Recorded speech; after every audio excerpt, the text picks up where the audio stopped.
Es considerado el poeta del pueblo. Sus poemas han trascendido hasta en la música. Ha dejado un legado increíble en nuestro patrimonio uruguayo.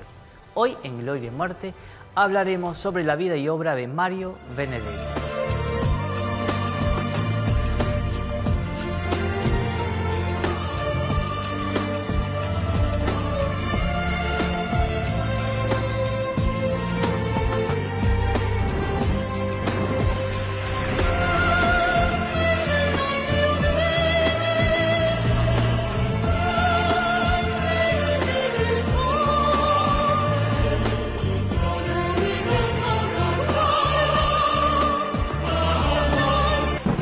Bienvenidos a un nuevo programa de Gloria y Muerte y me encuentro con un invitado muy especial, un escritor con más de 40 años de trayectoria, con más de 40 libros editados, una persona excelente, internacional, prestigiosísimo, integrante de la Academia Nacional de Letras del Uruguay y de la Real Academia Española.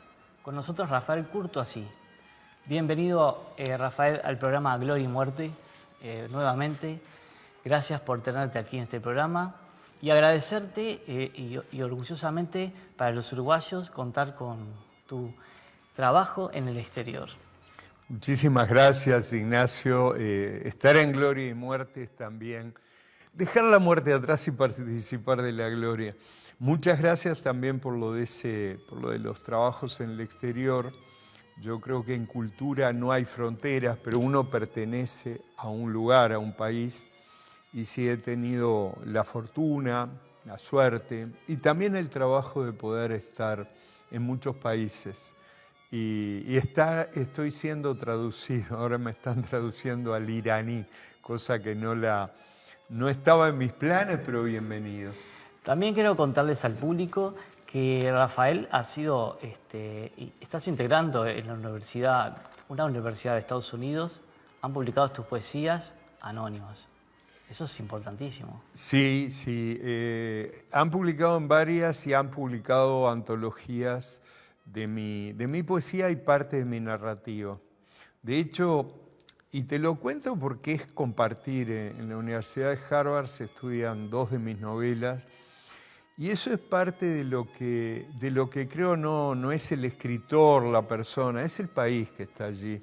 Así que muy feliz por eso. Porque a nosotros, los uruguayos, nos tiene que orgullecernos tu presencia en el extranjero. Sos un embajador de la cultura y realmente en el 2024 reeditaron un libro en España escrito sobre la peste. O sea, ese libro lo presenté es reciente. este año en Madrid.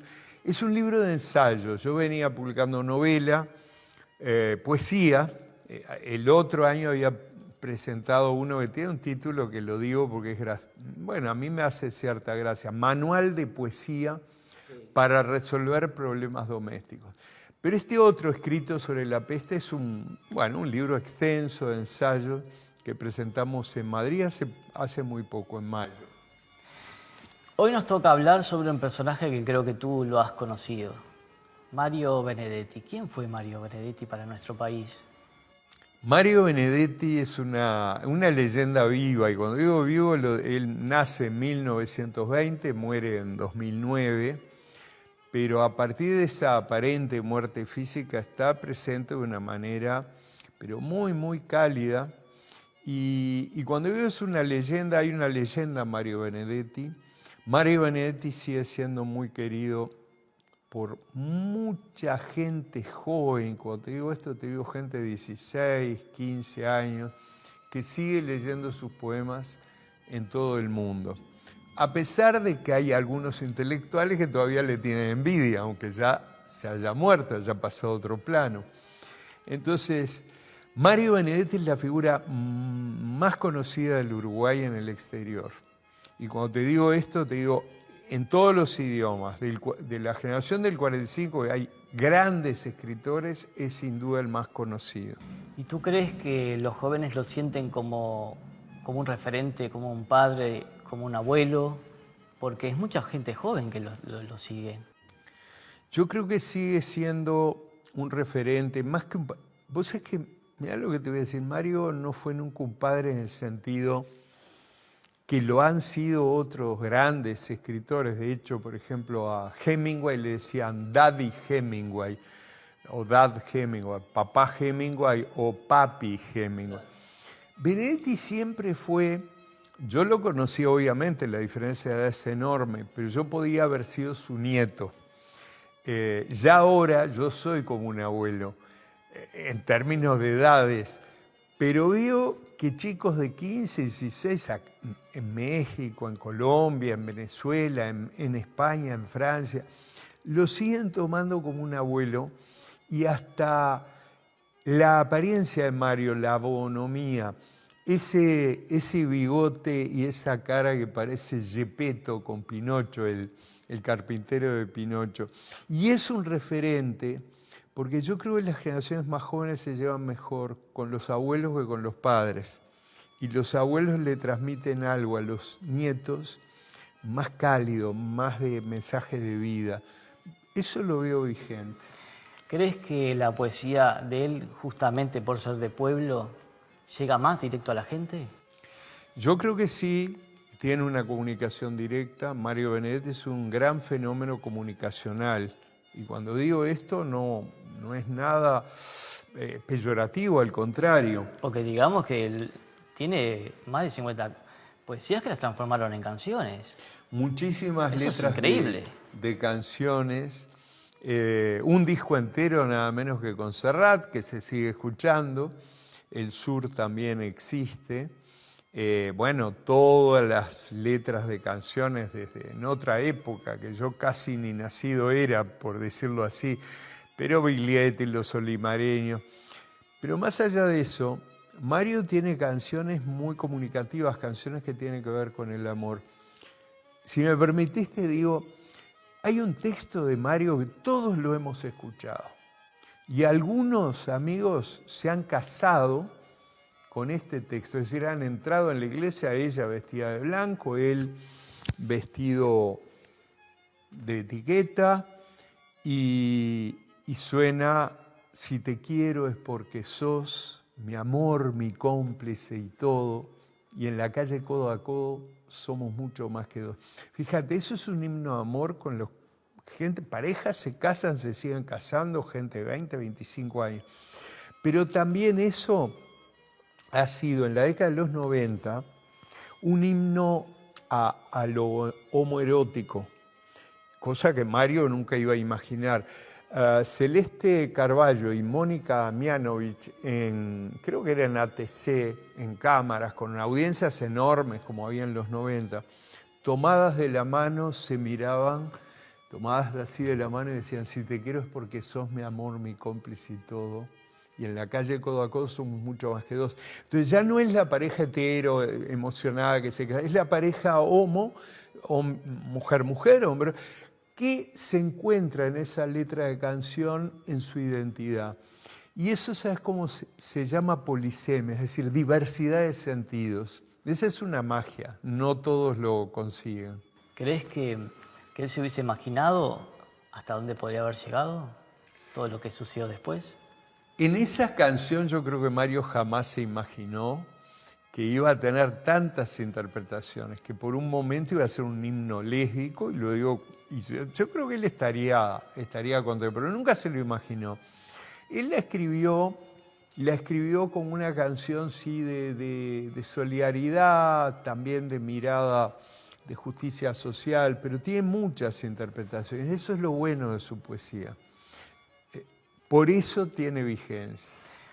Yo te quiero consultar respecto si, al tener un lenguaje de pueblo, hay varios críticos que han sido muy severos con él.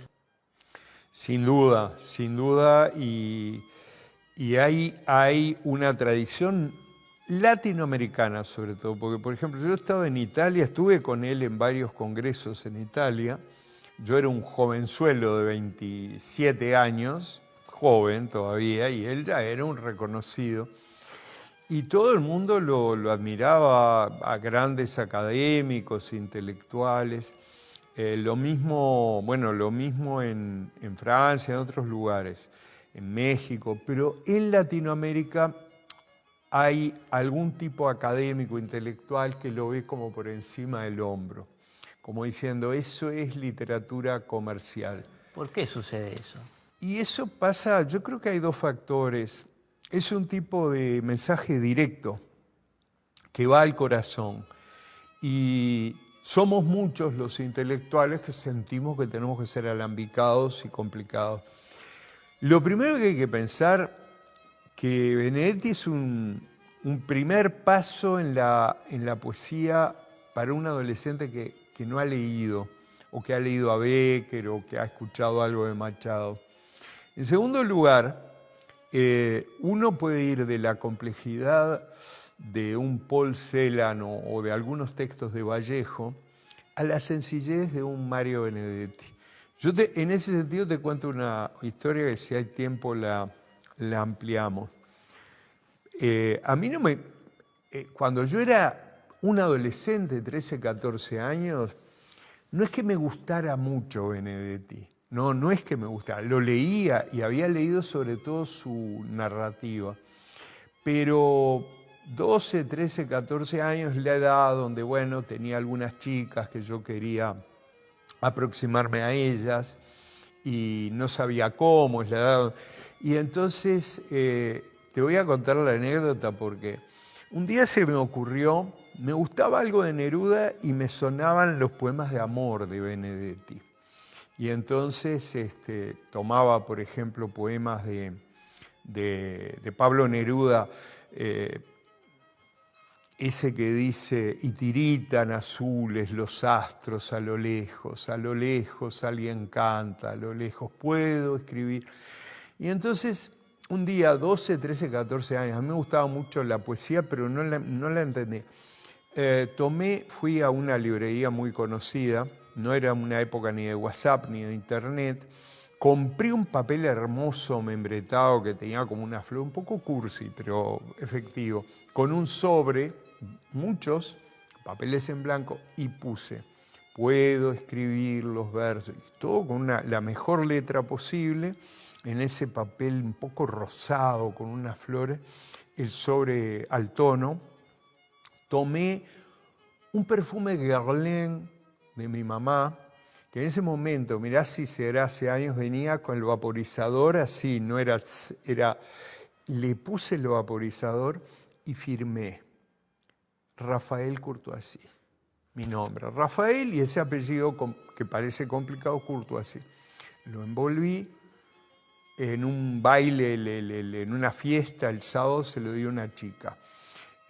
Y la chica se derritió y bueno, dije, yo voy a hacer un Don Juan, gracias a la poesía de...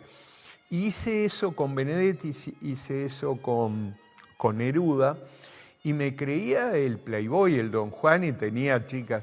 Hasta que un día me enamoré a primera vista de una chica con el cabello negro, negro como la noche estrellada, los ojos verdes, y puse un poema de Benedetti que a mí sí me gustaba y mucho, Corazón, coraza, que dice así, porque te tengo y no, porque eres mía, porque no eres mía, pequeña mía, corazón, coraza, porque te tengo y no.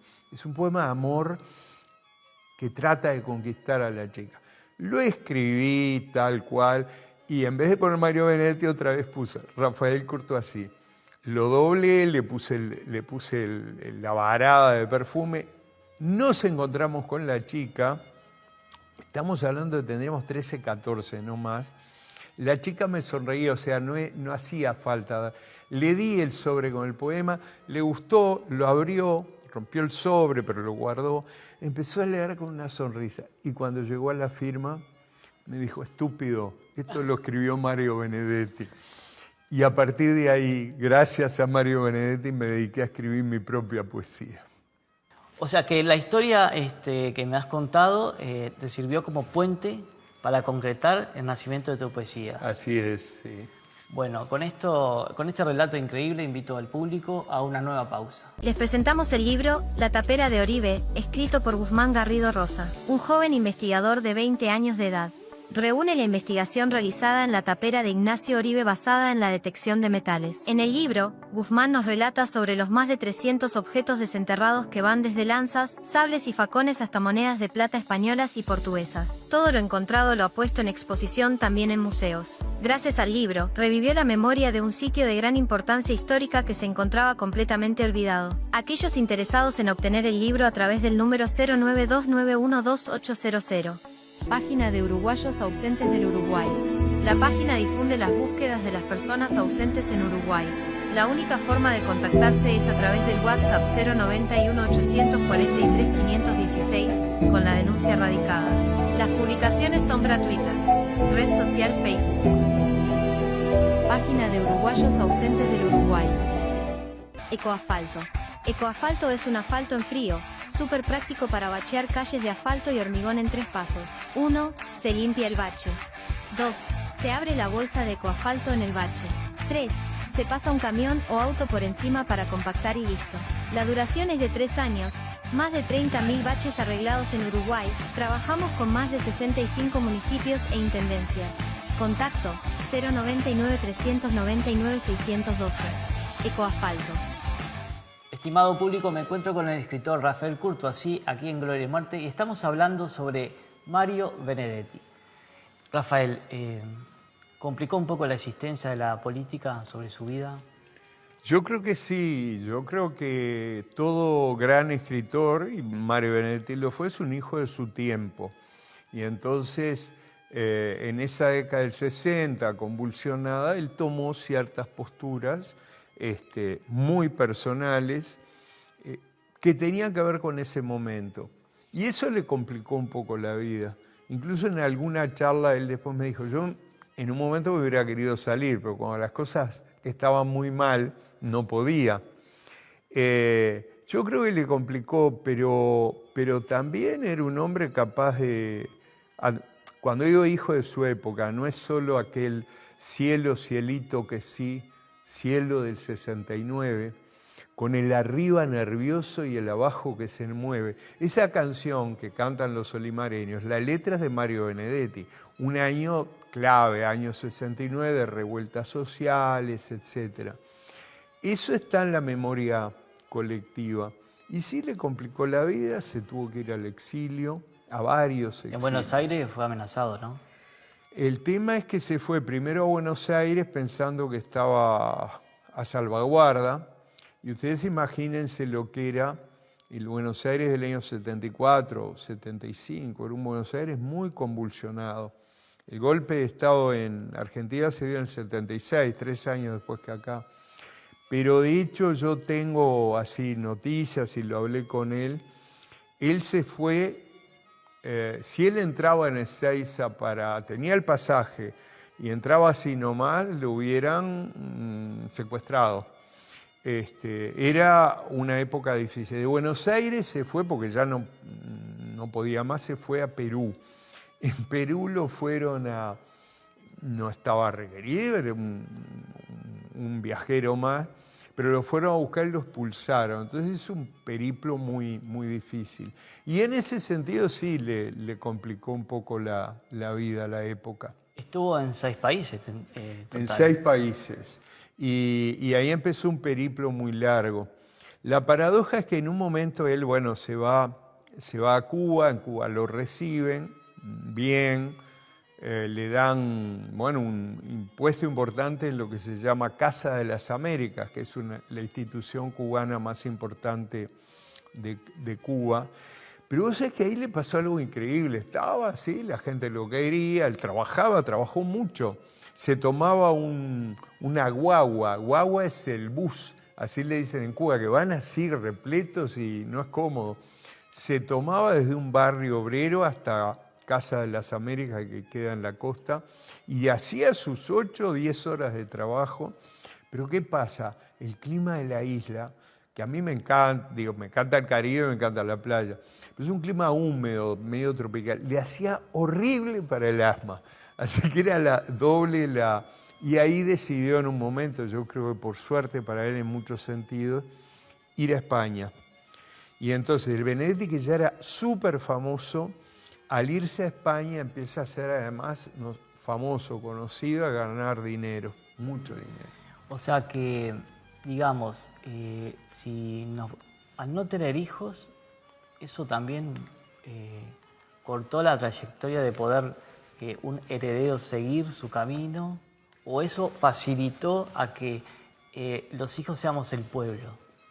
Pues es que yo creo que todos, aún los hijos pródigos, los que renegamos en algo. Yo te cuento que una vez que yo renegué de Benedetti y que ya estaba acá en Uruguay, en 1985, por ahí, y hasta escribí una cosa así, respetuosa, pero un poco enfrentándome. Y era tan buena gente que me dijo, mira, esto que escribiste no es tan así, pero si querés, pasate por casa tal día, venite. Él te recibía, te atendía al teléfono, no tenía... Y me recibió y me explicó, me dice, mira, acá vos hablabas de este poema, esto es una letra de una canción, no un poema, y es distinto. Y me explicó un montón de cosas que no tenía por qué explicarle a un muchacho revoltoso que quería...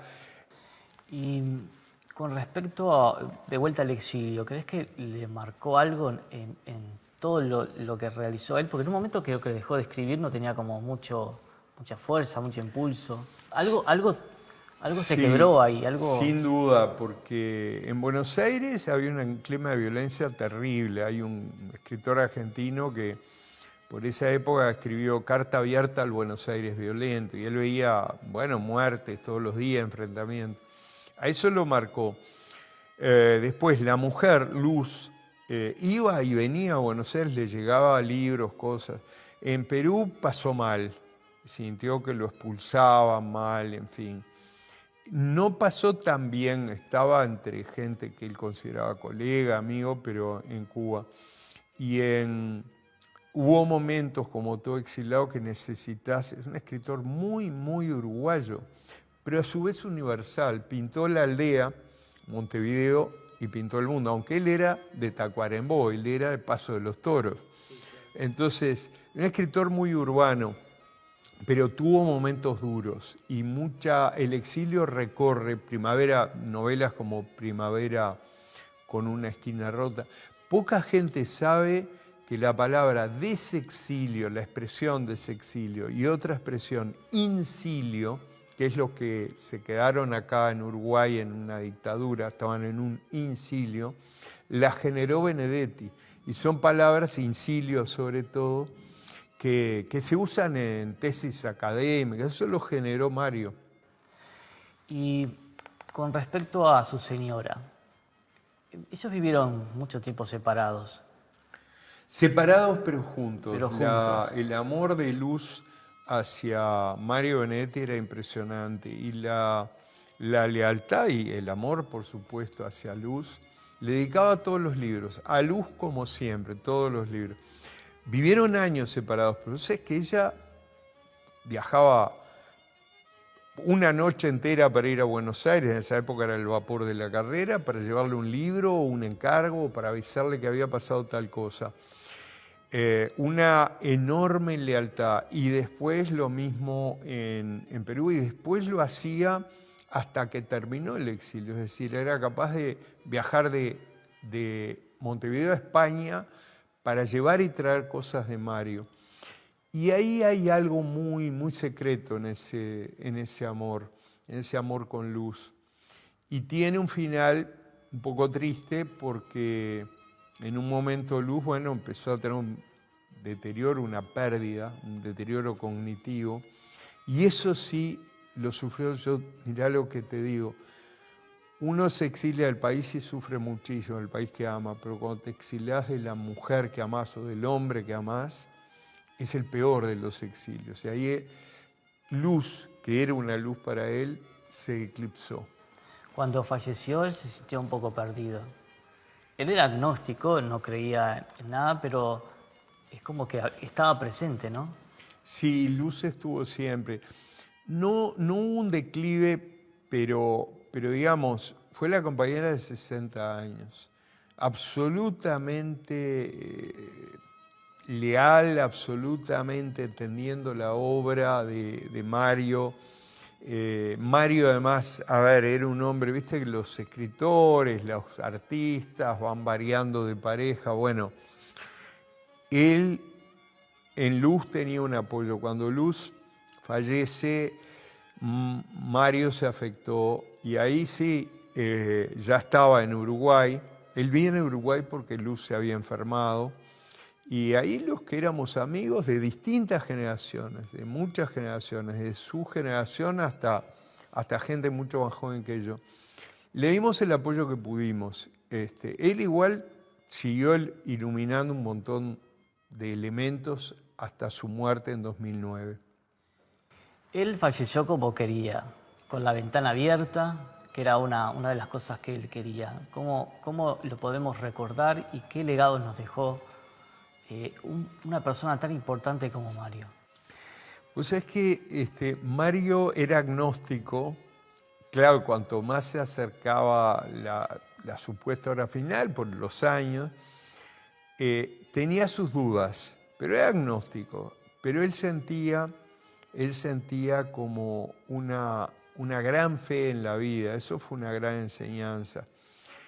Y yo lo que te digo, recuerdo, yo no estaba en Uruguay, pero me mandaron fotos en esa época y después vi filmaciones, yo volví.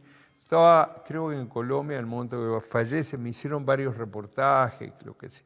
Entonces vuelvo y me empiezan a contar alumnos míos que lo llevan en el ataúd a su reposo final y que la gente le tiraba lapiceras y papeles con poemas, en vez de flores o además de las flores.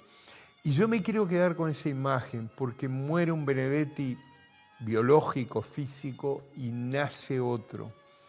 También siento que muchos resquemores de intelectuales cesaron un poco con la muerte y entonces lo revaloraron, pero nunca perdió popularidad. A partir de ahí, yo te digo, estamos 16 años de la muerte de él, porque 2009 y estamos en 2025. Y sigue presente. Y sigue, y de algún modo también él hizo una cosa que me parece absolutamente elogiable. Dejó una fundación. Él no tenía descendencia, no tenía hijos, no se hizo hijos, pero dejó una fundación. Esa fundación tiene un premio Benedetti de poesía, el que he sido jurado, premio de Benedetti de narrativa. Y entonces me parece que logró proyectarse con esperanza. Rafael, te quiero agradecer la presencia en nuestro programa. Una vez más, quiero obsequiarte para Inés Bucchiaso, rosas para Juana, que ya lo habíamos otorgado la anterior. Gracias. Y la tapera de Uribe, que es de Guzmán Garrido, que es un muchacho que está esforzándose y haciendo un libro de historia y de investigación. Uy, para mí también. Sí, también wow, para muchas llevarlo gracias. y ayudar a crecer, porque regalar libros es regalar historia y regalar humanidad. Muchísimas gracias por estar aquí Muchísimas presente. gracias, Ignacio. Los atesoro y los voy a leer con muchísimo gusto. Y al público los estoy invitando el próximo mes, aquí en Canal 11 de Punta del Este, en un nuevo programa de Gloria y Muerte.